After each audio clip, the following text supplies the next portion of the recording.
Now on CoastTV News. Dewey Beach road work. Are we going to be able to, are we be stuck in our driveway?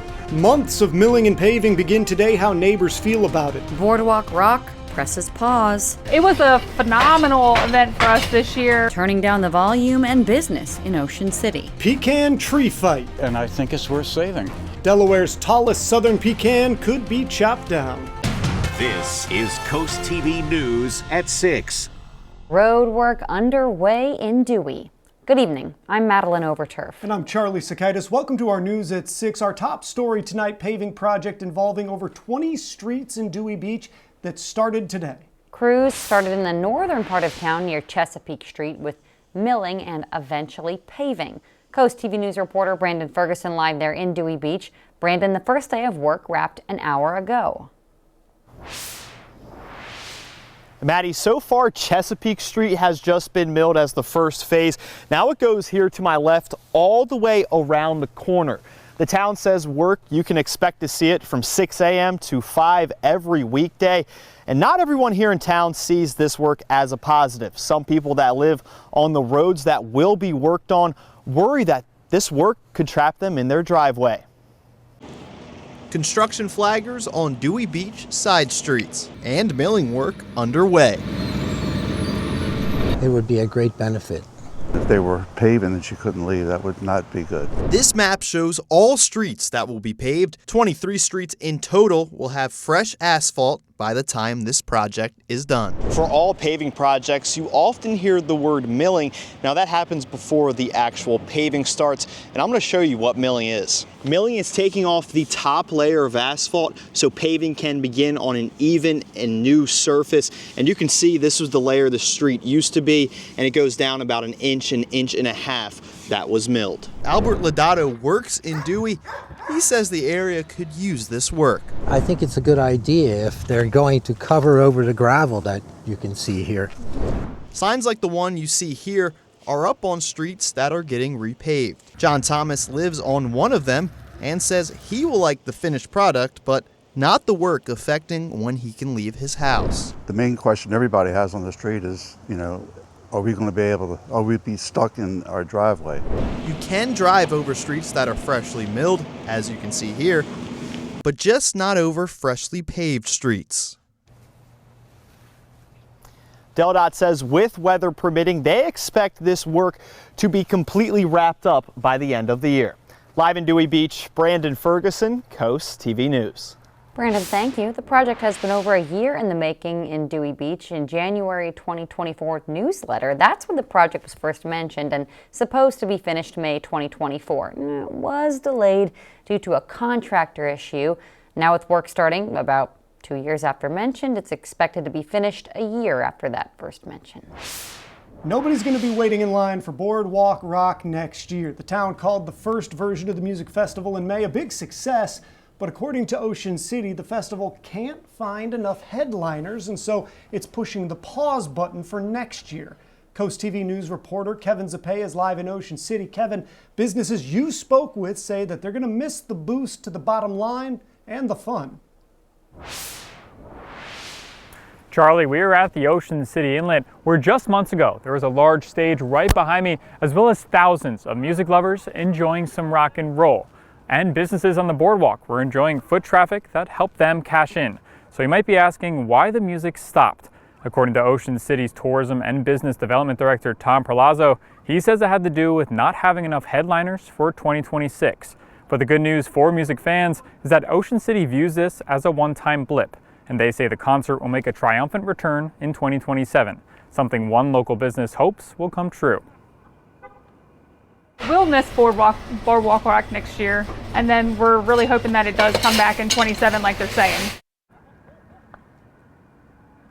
According to Perlazzo, the town is now looking for another event to take place where Boardwalk Rock was going to be in May. I'm Kevin Zappe, live in Ocean City, Coast TV News. This brings us to our Coast TV poll. We want to know, what kind of event should OC add? Let's take a look at the updated results from last news hour. 60% say food festivals, 14% say ice sculpting, 12% say more concerts, and 14% say pet events. You know, I was surprised that ice sculpting getting all that love. I Yeah. do love a good ice sculpture. I've seen a few in my lifetime, but I also do like the food. I'm going with food. Yeah. Always food here. All right, if you want to go vote, you can do that at CoastTV.com or use our mobile app. Another man who probably is going to say yes to the food is our chief meteorologist, Paul Williams, who has a look at our forecast after we just looked into Ocean City. Paul? Well, the thing about it is that no matter if you're in Ocean City or anywhere along the coast, hey, it's starting to getting a little chilly pretty quickly. And all the inland areas, like let's say Georgetown, Seaford and all that, it's going to become frosty for your Friday. In Lewis, we're looking at temperatures falling into the mid-40s by 10 o'clock, mostly clear skies, and the winds dying down. And that opens the door for the temperatures to drop a little more rapidly and to get that frosty feel in the air. But the winds throughout the day were just cutting up, folks. Somewhere you're looking at 40-mile-per-hour wind gusts recorded in Salisbury, a 37-mile-per-hour wind gust recorded in one location in Georgetown, but in another, we had 40-mile-per-hour wind gusts recorded. But look at Lewis at 47 miles per hour, and then Dewey Beach at 53-mile-per-hour winds. So, yeah, it was very much blustery throughout the day, and for tonight, that calms down, but it sets the stage for our next concern, which is the kind of cold we'll have to deal with. Tonight, we are under a frost advisory. That means temperatures are expected to drop into the possible mid-30s, but closer to the ground, we may hit freezing, and that will cause the crystallization of moisture content on the grass and some other areas, because we're going to just be right at that edge of it possibly crystallizing. And that frost advisory reaches down towards Libertytown, 374, as well as Highway 50 from St. Martin all the way down towards Sexurpent. And then on the other side of the peninsula, it's going to be just as cold there as well. Coming up, we're going to talk about this kind of cold being nothing compared to what's headed our way this coming Monday. The town of Ocean City and other local plaintiffs now calling on a federal judge to prevent the offshore wind company U.S. Wind from doing any construction on plans for 100 turbines off the coast of Ocean City. That is, until a legal challenge is settled. The Trump administration says it intends to pull the approvals given to the project by the Biden administration. U.S. Wind has said it has already started on-land construction for the project, but will not say where. U.S. Wind has said the cancellation of this project could bankrupt the company. And we've covered this wind farm extensively in the past. You can see all of our articles on CoastTV.com. Lawmakers in Delaware's House may soon no longer need to return to Dover for certain sessions. A new resolution would allow members to participate remotely, but only during special or extraordinary sessions and with permission from the Speaker of the House. Supporters say the change gives lawmakers flexibility while not in regular session, but opponents argue lawmakers should be in the chamber. We want to make sure that folks who have representatives who are not able to be here at this current time can at least have their voices heard through their representative in this, remotely. You need to be in person to have that discussion, in person to vote. That's why we were elected, why we get paid, why people put us in that office, is so that we can be there physically in that office. This comes after this June virtual voting was proposed by the House Speaker as a possible solution to Milton Representative Stell Parker Selby's absence the entire legislative session. Parker Selby ultimately resigned. The special session remote voting idea is set to be discussed tomorrow. This giant southern pecan tree in danger of being chopped down. The tree is rare in Delaware and in Milton. This one is the tallest. However, it sits on land that is planned for a Royal Farms. Developers want to add a new location at the intersection of State Highway 5 and Union Street, putting the tree at the root of a debate between locals. We are just getting started this evening. A room full of people ready to help. How much money Habitat for Humanity raised today. And we have the kind of cold that's starting to actually make us feel a little frosty for Friday morning, but it's nothing compared to what's happening next week. But first, a jazz great playing the trombone while teaching students different lessons. What made his trip here extra special? When we're back in just 60 seconds.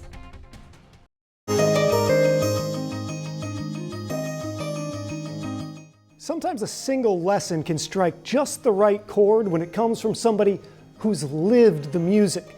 Students from Cape Henlopen and Dover High School got that opportunity with a renowned jazz trombonist who's been playing for 35 years. In this week's Coastal Connections, Nicole Richter shows us how one jazz player took that big-time jazz sound and brought it to a couple of kids. sound of jazz. Smooth, loud, and full of soul filled the theater at Fred Thomas Middle School. When Wycliffe Gordon plays, every note tells a story that echoes through generations of jazz. The success of music comes with everybody doing their part. I think it's a great mantra for how we can live. The world-renowned trombonist spent the day sharing more than techniques. He shared a piece of his passion with the next generation of musicians. Being here to share my experience with the kids is great to get a chance to work with them, because it somewhat reminds me of when I was young. For the students, like Riley Choma, a senior at the Cape Henlopen High School, the clinic was a rare chance to learn directly from a professional. Him being here in front of me and giving me, not me individually, but me advice on how to improve my playing. It was just, I just feel very privileged, and I had a great time. I learned a lot. As the final notes rang out, Gordon left the students with one last message. Regardless of their playing ability or their level of playing, it starts here, but it doesn't stop here. It has to go out into the world. The session gave students a chance to jam, ask questions, and experience jazz in a way they'll never forget, a lesson in music and in life. For Coastal Connections, I'm Nicole Richter.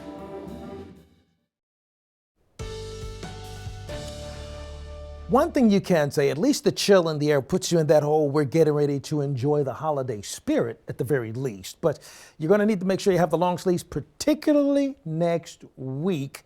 What I thought was going to be a cold day, it's going to be colder.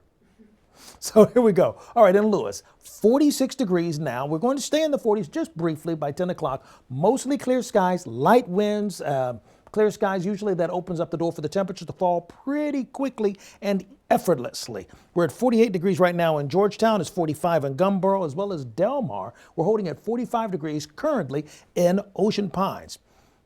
Get into your mind the idea of Friday starting off a bit on the frosty side. Frost advisory is in effect for pretty much everybody, everybody that's in Sussex County. Now, we're not concerned about any additional problems as far as the wind advisories, because that's just been allowed to expire a few moments ago. But the frost advisory in effect for Colburn, Snow Hill, Newark, and then we still have the active small craft advisory for the Chesapeake Bay area. So the wind's not going to stop there going over the bridge in case you got to do that this weekend. High pressure and control of our weather, one of the big reasons why the skies are parting so easily and nicely and beautifully, so to speak. The winds have been just ornery throughout the day. I mean, 40-mile-per-hour gusts in Salisbury, and it was even more fussier than that in Dewey Beach with 53-mile-per-hour wind gusts there. We recorded a 47-mile-per-hour wind gust in Lewis. Currently, the winds have kind of calmed down and chilled out a bit for us, moving at about 7 miles per hour in Redden, 6-mile-per-hour wind gust in Indian River Inlet. So that's a gust. So that's not even indicating the steady winds because it's not strong enough to stay steady. By Friday, the winds push out of the south. That'll give us a little bit of a warmer feel during the daylight hours. But in the morning when you first wake up, that chill sticks and stays till about lunchtime. Friday, winds out of the south between 15 to 18 miles per hour. Friday morning, you notice we are totally clear. Then Friday afternoon, we're in the 60s. But the winds are coming out of the south, so that makes it 67, 66, 67, right in there, okay? That being the case, by the time we get to Saturday, we're looking for scattered cloud cover in place and temperatures in the mid-60s. Saturday, I think, is going to be a good gimme day, even most of Saturday, Sunday morning. But then our rain chances escalate for Sunday afternoon, Sunday evening. So here's how it's going to play out. Saturday, we're looking at scattered showers early in the morning, but this is brief. Then we have another slice of rain that's going to be a lot healthier and a lot thicker. Sunday going into Monday, that's that time frame there. The much cooler air behind it. There's been a smidgen of a chance of precipitation that could freeze over Tuesday. That's an itty-bitty chance. Teeny tiny, okay? Here's a look at your 7-day forecast. One thing's for sure, Monday night going to Tuesday morning, it's going to be cold enough for that snow stuff, but not quite enough moisture in place this time around. Paul, thank you. Each Friday, you can cheer up with weekly good news from Coast TV. This is our Feel Good Friday newsletter. There's your weekend events, including Charlie's basketball game he's playing in. Hey, hey. Yeah. And you can sign up to hear all about that right now with that QR code or coasttv.com/sign-up. And it's another week in the NFL regular season. This week on Coast Life, on Coast TV, the Pittsburgh Steelers take on the LA Chargers. You're interviewing the Steelers? Well, wow. You're talking about my game that, the game begins at 7. They stay tuned for Coast TV News right after that game is over. The road to the state championship in Maryland high school football begins today. The Delmarva Sports Network's Tyler Aiken is in Talbot County to break down a first-round playoff game that just got underway. I'm here at Easton High School where it's finally time for playoff football. Today, the 2A, 1A East Region bracket finally gets underway. 2-seeded Easton hosts 7-seeded Hammond, who comes from over in Columbia, Maryland. Easton started the season hot with 5 straight wins. Then, the Warriors finished the season 2-2 for a final record of 7-2. Easton's offense has been its motor throughout this strong season. Quarterback Brady Walls has stepped up since returning from an injury 2 weeks ago. The junior has thrown for 7 touchdowns since then. That's half of his total on the season. Hammond, on the other hand, is just 1-8 this year with 8 straight losses. The Golden Bears have allowed each of their opponents to put up at least 25 points. In 5 games, they've given up over 40. So the battle to watch tonight, Easton's offense versus Hammond's defense. And food for thought, a Warriors win would make it their 2nd straight year with at least 1 postseason victory. You can watch the bout over on the Delmarva Sports Network. Kickoff was at 6, so there's still plenty of game left. You can also watch the highlights on the final score at 11. Reporting from Easton, Maryland, I'm Tyler Aiken, DSN.